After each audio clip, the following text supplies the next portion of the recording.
বিসমিল্লাহির রহমানির রহিম। আসসালামু আলাইকুম। কেমন আছেন? আশা করছি ভালো আছেন। আমার এই ভিডিওটি আপনাদের জন্য, বিশেষ করে আমার প্রাথমিক বিদ্যালয়ের শিক্ষক ভাই বোনদের জন্য। বাংলা বিষয়ে আপনাদের ভালো একটি ধারণা হবে, যারা বাংলা বিষয়ে প্রশিক্ষণ নিয়েছেন অথবা যারা এখনও প্রশিক্ষণটি পান নাই।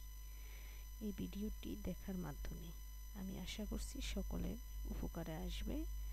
চলুন শুরু করা যাক। তো আমি স্লাইড মোডে নিয়ে যাচ্ছি।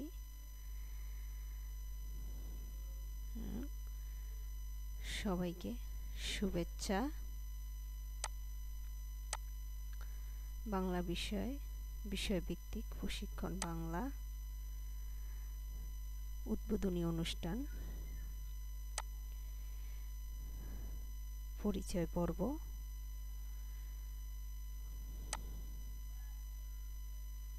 প্রশিক্ষণের প্রত্যাশা। প্রত্যেকটা বিষয়ে, প্রত্যেকটা প্রশিক্ষণে কোনো না কোনো প্রত্যাশা থাকে। বাংলা বিষয়ে প্রশিক্ষণেও তেমনই কিছু প্রত্যাশা আমাদের রয়েছে।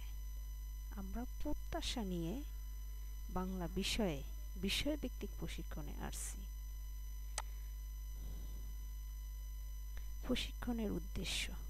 প্রতিটি বিষয়েই, প্রতিটি প্রশিক্ষণের বিষয়ে কিছু না কিছু উদ্দেশ্য থাকে। বাংলা বিষয়েও প্রশিক্ষণের কিছু উদ্দেশ্য রয়েছে। চলুন জেনে নেওয়া যাক। প্রাথমিক স্তরে বাংলা বিষয়ে বার্ষিক কাজ পর্যালোচনা করতে পারা। বার্ষিক কাজগুলো কি পর্যালোচনা করতে পারবেন এই প্রশিক্ষণের মাধ্যমে। ভাষা দক্ষতা অর্জনের কৌশল ব্যাখ্যা করতে পারা।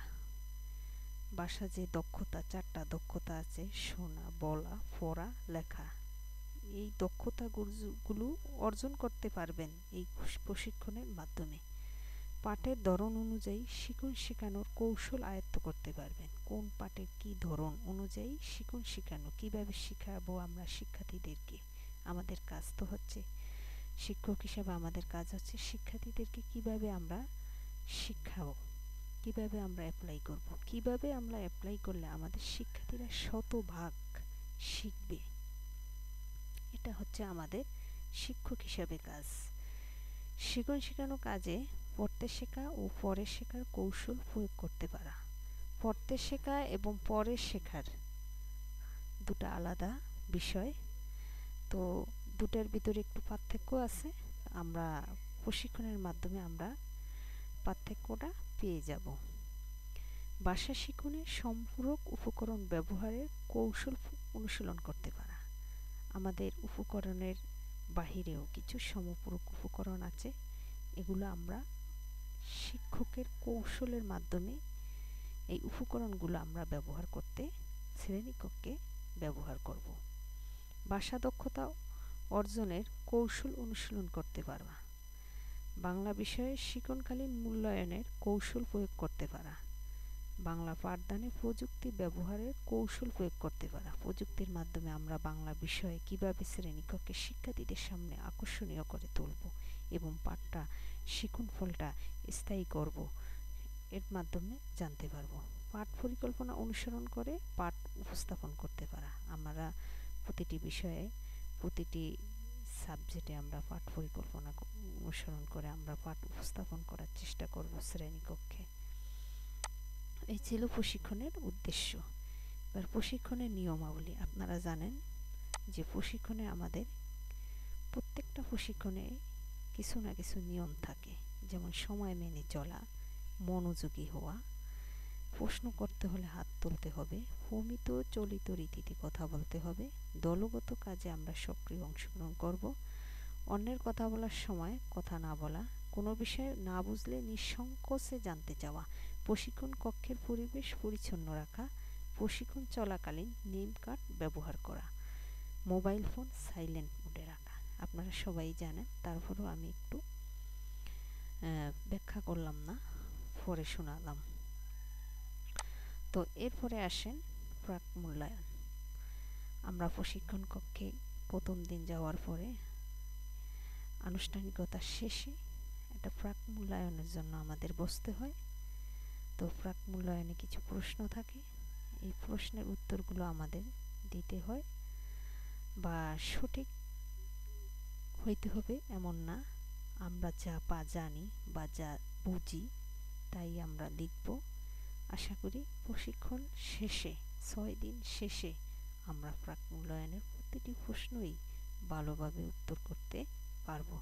এখন এটা নেওয়ার উদ্দেশ্য হচ্ছে যে আমাদের প্রশিক্ষণের কি ধারণা নিয়ে আমরা প্রশিক্ষণে আসছি এবং যাওয়ার শেষে আমরা কি ধারণা এই প্রশিক্ষণ শেষে আমরা পেয়েছি, এটাই হচ্ছে মূল উদ্দেশ্য। তো আপনারা প্রাক মূল্যায়ন প্রত্যেকটা প্রশিক্ষণেই পেয়ে থাকেন।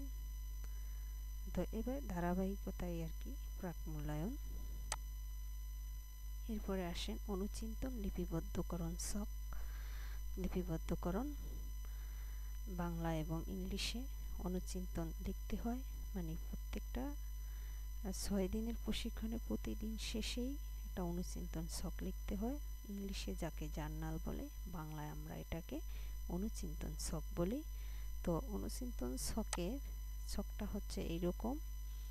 তো লিপিবদ্ধ করার জন্য আমরা অনেকেই একটু এটা নিয়ে একটু আমাদের ঝামেলা হয়। তো আমি বিষয়টা ক্লিয়ার করছি, আপনারা একটু মনোযোগ দিয়ে শোনার চেষ্টা করবেন। ভিডিওটা না টেনে সম্পূর্ণ ভিডিওটি দেখবেন মনোযোগ সহকারে। আশা করি কোথায় কোনো সমস্যা হবে না। আর যদি কোনো সমস্যা হয় তাহলে ভিডিওতে কমেন্টস করবেন। আমার যতটুক সাধ্যর মতন আমি চেষ্টা করব আপনাদের সহযোগিতা করার জন্য। তো অংশগ্রহণকারীদের নাম, আপনাদের যার যার নাম এখানে লিখবেন, রেজিস্ট্রেশন নম্বর লিখবেন, আর তারিখটা প্রথম দিনের তারিখটা দিবেন। তো এখানে যে ডট চিহ্ন দেওয়া আছে, এই ডট চিহ্নতে আপনি প্রথম দিন আলোচিত বিষয়বস্তু কি ছিল, অর্থাৎ প্রথম দিনে আপনার 4টা অধিবেশন হয়, অধিবেশনগুলো ভাগ করা। তো আজকে এখন আমি প্রথম অধিবেশন নিয়ে কথা বলছি। তো এখানে অধিবেশনের ভিতরে 4টা অধিবেশন হোক, 3টা হোক, 2টা হোক, 1টা হোক, তো আশা করছি 4টা 3টা এর মতোই হবে। তো এখানে আপনাদের মূল অধিবেশনের মূল টপিকসটা এখানে দিবেন।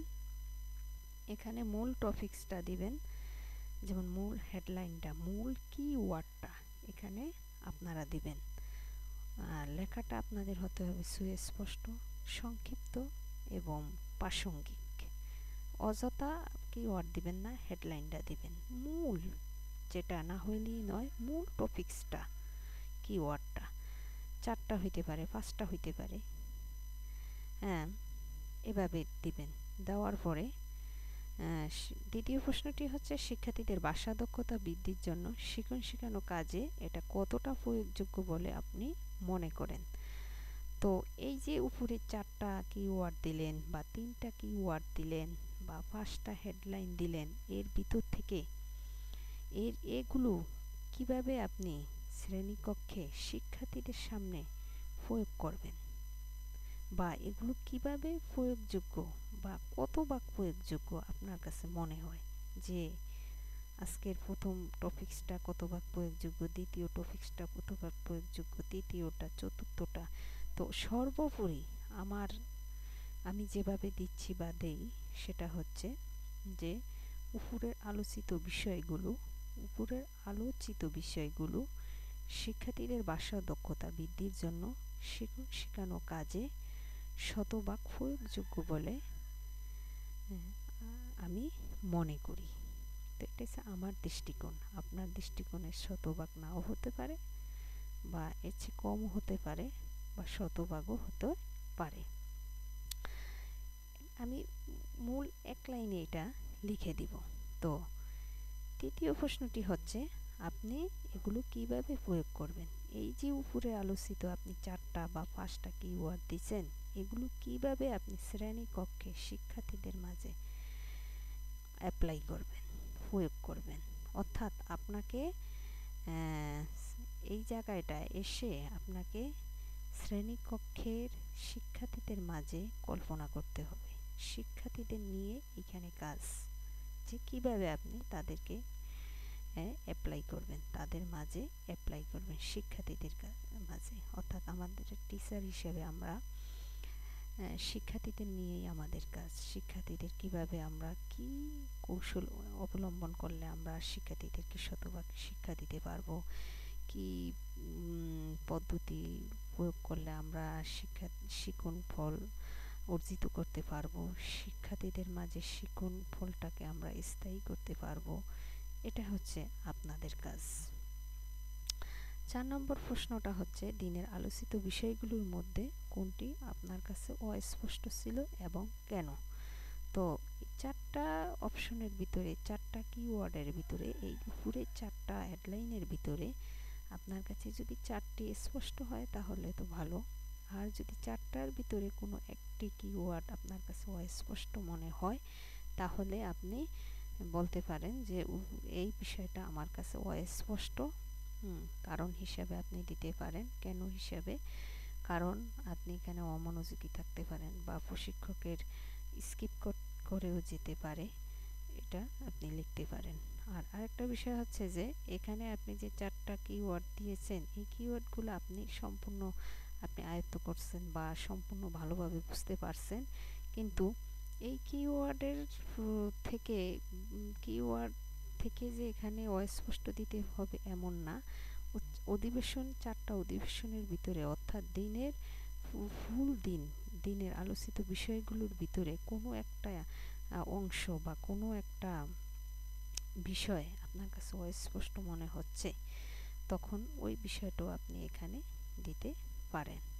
তো আশা করছি অনুচিন্তন লিপিবদ্ধ করার ছক নিয়ে আর কোনো কারো অস্পষ্টতা থাকবে না, কারণ স্পষ্ট।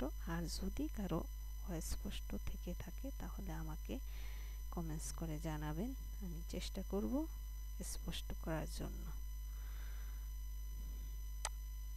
তো অনুচিন্তন লিপিবদ্ধ করার কিছু নিয়ম আছে, নিয়মাবলী আমরা দেখে নেই।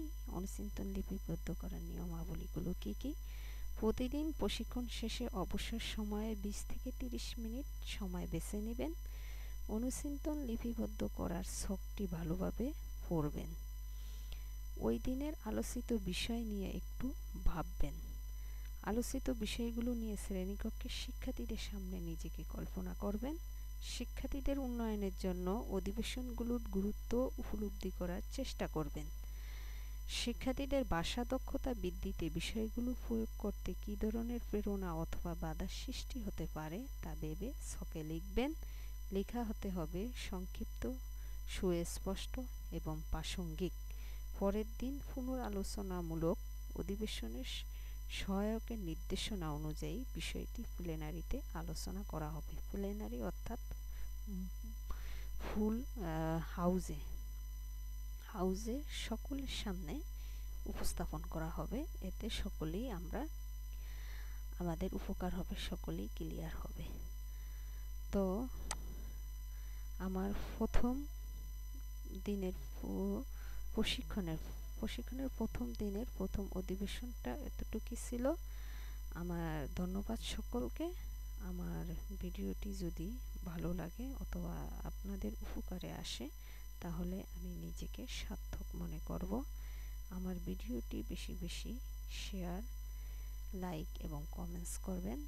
আপনাদের কমেন্টসের মাধ্যমেই আমি আরও ভিডিও করার চেষ্টা করব করার, যাতে আপনাদের উপকারে আসে। বাংলা বিষয় ছাড়াও প্রাথমিক স্তরের যতগুলো আইসিটি আছে, যতগুলো অনলাইনের কাজ আছে, আমি লাইভ করে দেখানোর চেষ্টা করব ইনশাআল্লাহ। সকলে ভালো থাকবেন। আসসালামু আলাইকুম।